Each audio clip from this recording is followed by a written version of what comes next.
dans un instant, mesdames, messieurs, dans un instant, on devrait avoir avec nous France-Isabelle Langlois. Et je pense que je vois un signal à l'effet qu'elle est là.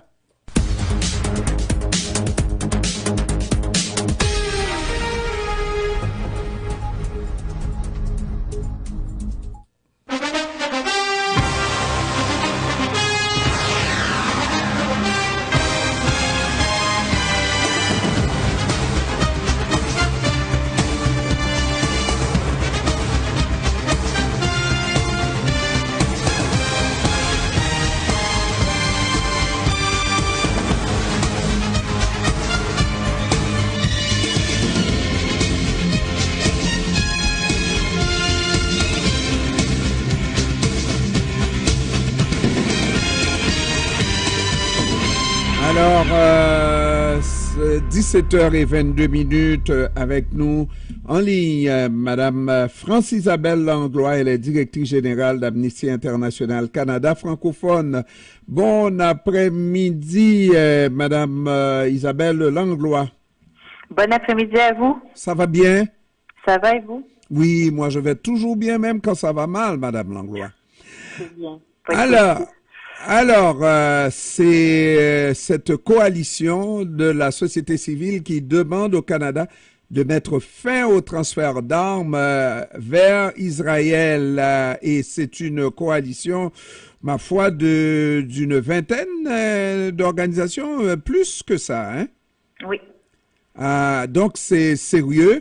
Et on constate que le Canada a transféré pour beaucoup de millions de dollars d'armes à Israël. Donc, le Canada serait partie prenante de cette guerre-là. Ben oui, tout à fait. Effectivement, faut savoir qu'en fait, la vente d'armes en soi n'est pas a priori illégale. Mais elle est encadrée par le droit international, par le traité sur le commerce des armes, auquel a finalement adhéré le Canada en 2019. Et donc, lorsqu'on vend des armes, il faut s'assurer que les armes en question ne sont pas utilisées contre les civils, par exemple, ou encore ne sont pas utilisées pour commettre des crimes de guerre ou des crimes contre l'humanité. Et dans le conflit actuel, il y a de fortes préoccupations en matière de crimes de guerre et de crimes contre l'humanité, dont celui le plus grave de génocide, qu'on ne peut pas encore affirmer, mais il y a quand même des données, des faits qui nous sont rapportés qui nous amènent à considérer sérieusement cette hypothèse. Et donc, il est impératif que les États comme le Canada fassent très très attention à leur agissement, parce que éventuellement, s'il est avéré, prouvé qu'il y a par exemple eu intention de génocide, effectivement, vous avez raison, le Canada se rend complice. C'est justement la question que j'allais poser dans ce droit international-là. Est-ce qu'il existe des possibilités qu'on accuse également des pays qui fournissent, comme les États-Unis et le Canada, des armes à un État qui se serait rendu avec ces armes-là coupable donc d'actes comme ce que vous avez dit, crimes de guerre, crimes contre l'humanité et même génocide? Encore une fois, il faut le prouver. Donc, en théorie, oui. Après, il faudra prouver que la complicité. Donc, comme pour le crime de génocide en soi, il faut pas nécessairement que le génocide s'est concrétisé effectivement, mais il faut pouvoir démontrer, prouver que c'était l'intention.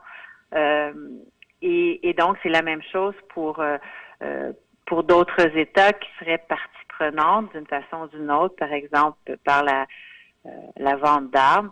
Il faudra prouver que le Canada s'est rendu sciemment complice du crime en question. Mais effectivement, ça pèse et il y a aussi une question en dehors de la condamnation effective. Il y a aussi l'opprobre en public, si on se rend jusque-là, ça ternit la réputation, la crédibilité de l'État, tant à l'intérieur qu'à l'extérieur. Sur la scène internationale. Mais cela dit, lorsqu'on voit l'attitude du Canada dans ce dossier, surtout dossier de plainte devant la Cour internationale de justice de l'Afrique du Sud contre Israël, le Canada ne fait pas grand cas de cette poursuite. Au contraire, estime que l'Afrique du Sud n'a pas raison dans sa démarche. C'est-à-dire que non. Le message du Canada, il est ambigu.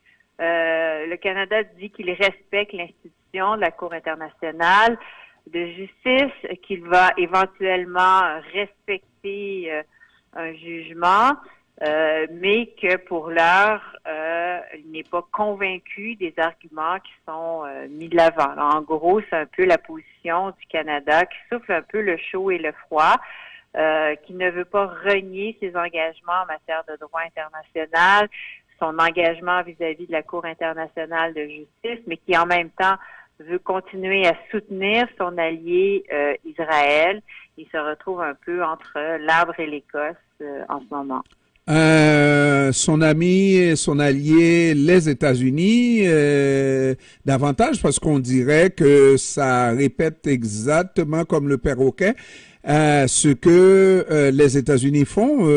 Je pense qu'il y a une condamnation de colons extrémistes aussi sur le territoire de la Cisjordanie qui commettent des actes. Immédiatement que les États-Unis l'ont fait, le Canada suit. Donc, c'est un allié indéfectible d'Israël par personne interposée ou pays interposé, les États-Unis. C'est sûr que le Canada et les États-Unis sont des alliés.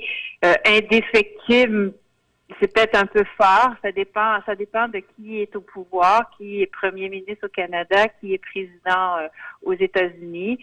On a quand même vu sous la présidence de Donald Trump, oui, des dissidences là, entre le Canada et les États-Unis.